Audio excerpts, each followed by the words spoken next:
Welcome, everybody. One of our witnesses, they're all here now. Thank you.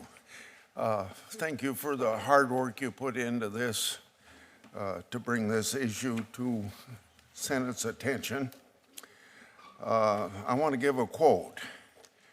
It just can't be right that one district judge can stop a nationwide policy in its tracks and leave it stopped for years that it takes to go through the normal process, end of quote. Those words are from Justice Kagan, said during a speech 3 years ago. I happen to agree with her. Our hearing today goes by the title of, quote, Rule by District Judge 2, Roman numeral 2, Exploring Legislative Solutions to Bipartisan Problems of Universal Injunctions. I hope that we can continue the discussion from our hearing on the same topic in 2020 and focus on some legislative solutions. For a number of years, but particularly the last few months, we've seen increasingly sweeping orders from individual district judges that dictate national policy. These orders, quote unquote, called universal injunctions, direct the government to take or not take action with respect to persons who aren't even before the court. Although our founders saw an important role for the judiciary, they didn't design a system that made judges national policymakers. They adopted a constitution that strictly limited courts to exercising power of the words that are in the Constitution to cases or controversies. Sweeping universal injunctions defy nearly 2 centuries of historic precedent. For the first 175 years of our history, universal injunctions were unheard of. They've been extremely rare until the last decade. Now we can barely read the news without learning of another district judge issuing an order that covers all 93 judicial districts in the country. It's one thing for a district court to offer relief to parties before it. That's what a judge can and what a judge should do.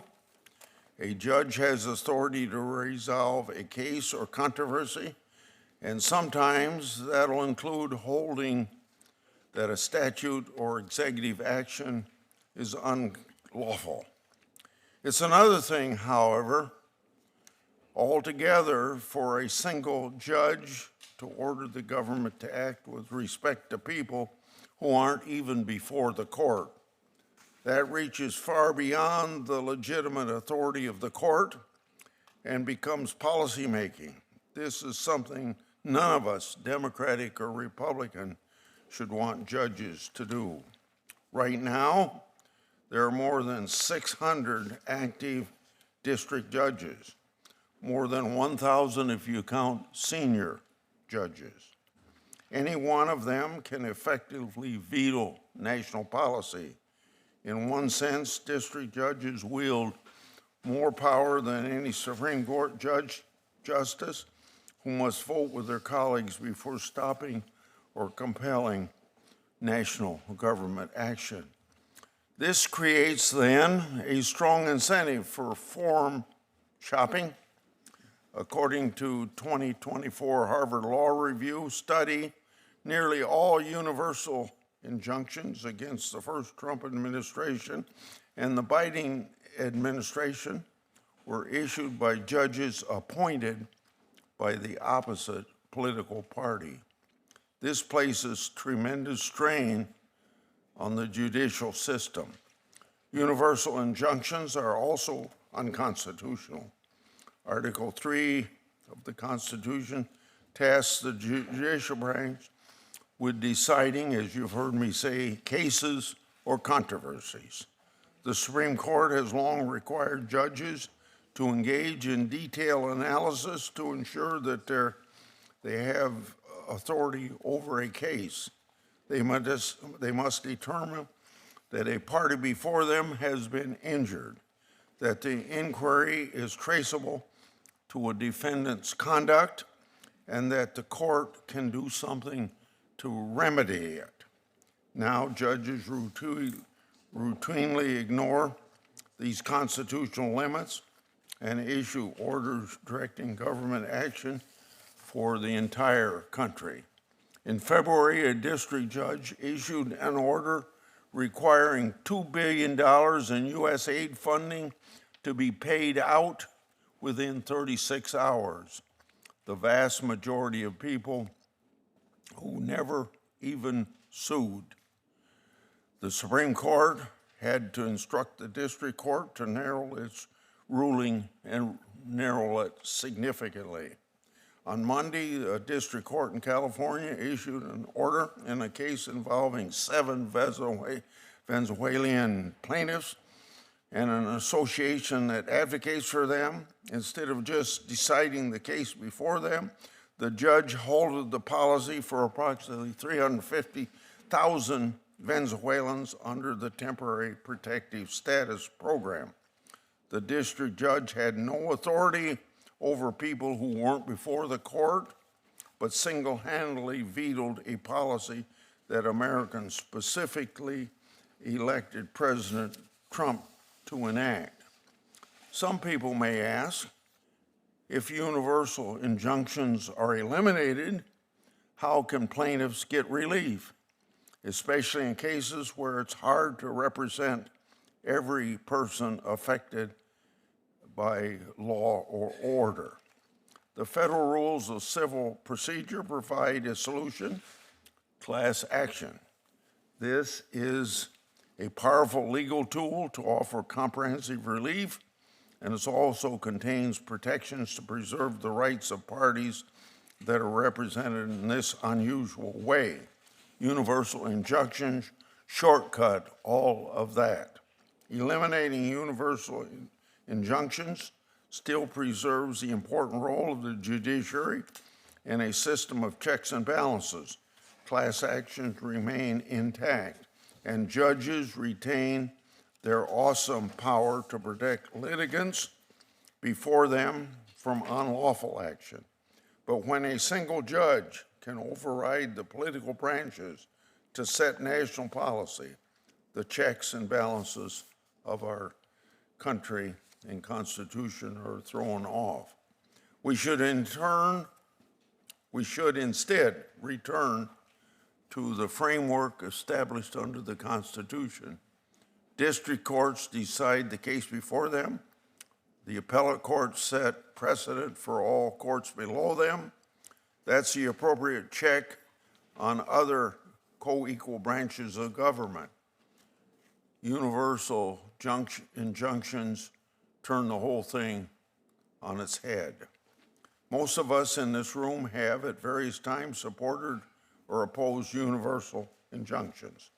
My fellow Republicans and I sometimes like them when there's a Democratic president, and my Democratic colleagues probably like them right now, even though they criticized them a few months ago under President Biden. Too often, we accept politics over principle. But the truth is that we all know this isn't how government and the judiciary should operate. It's past time to address this issue. The Supreme Court can and should fix this problem. Unfortunately, they sit on their hands.